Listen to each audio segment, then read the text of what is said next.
बड़ी बात यह है कि हम लोग जो कहते हैं, आप लोग जो उसका माने घुमाते हैं, उसके कारण न कभी जिम्मेदार बनाते हैं, कभी देरी कराते हैं। हम लोग तो सिर्फ इतना ही कहते हैं कि सीट शेयरिंग भी जितना जल्दी हो जाता या आज की तिथि में भी जितना जल्दी हो जाए उतना अच्छा रहेगा। अब बाकी अर्थ तो आप निकालते हैं ना। सर तेजस्वी यादव ने कल ये कहा कि सीट शेयरिंग हो चुकी है।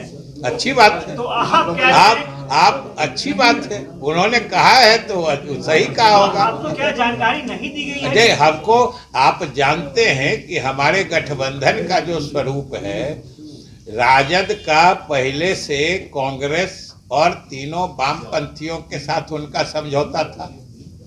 वो लोग तीनों पहले से साथ लड़े थे और बाद में हम लोगों के साथ आए थे, तो स्वाभाविक रूप से कुछ बातें जो है प्रारंभिक स्थिति बने अवसर पर या प्रारंभिक रूप से उन लोगों की आपस में होगी, फिर हम लोगों से होगी। तो उन लोग के आपस में अगर वो कह रहे हैं तो सही कह रहे हैं। सर, राहुल गांधी जो यात्रा है वो बिहार में भी इंटर करेगी, क्या जेडीयू इस यात्रा में शामिल होगी? क्योंकि राहुल गांधी और कांग्रेस नहीं, देखिए अभी हम लोग सीधे चुनाव और चुनावी रणनीति पर ही ध्यान केंद्रित किए हुए हैं।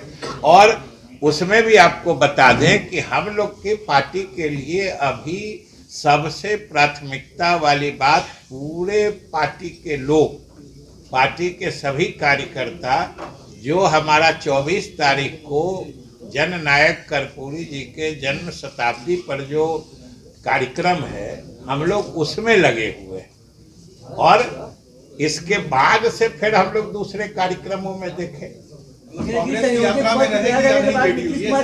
अभी हम लोग कर्पूरी जी के कार्यक्रम की तैयारी में। सीनियर हमारे नेता नीतीश कुमार हैं, तो उन्होंने कहा तो इस आपको उनसे न तो समझ लीजिए। सबसे पहली बात है कि आप लोग किसी पार्टी का एक नेता या एक आदमी कुछ बोलता है, उसको उस पार्टी की राय कभी मत जोड़िए, ये आप लोग गुमराह करते हैं। आपकी राय नहीं, अगर हम पार्टी के तरह हम लोग तो बोलते हैं, तो अभी जो भी हम बोल रहे हैं अपना व्यक्तिगत पार्टी की राय बोल रहे हैं, तो व्यक्तिगत बोलते हैं, बोल देते हैं। लेकिन आप भी कम से कम जिम्मेदार मीडिया के नाते किसी एक व्यक्ति की किसी बात में और पार्टी की राय में इतना तो फर्क करके लोगों को बताया करिए। अगर कोई बाहर एक आदमी, कोई कार्यकर्ता कोई बयान दे देता है, आप लोग उसके पार्टी का स्टैंड बना देते हैं।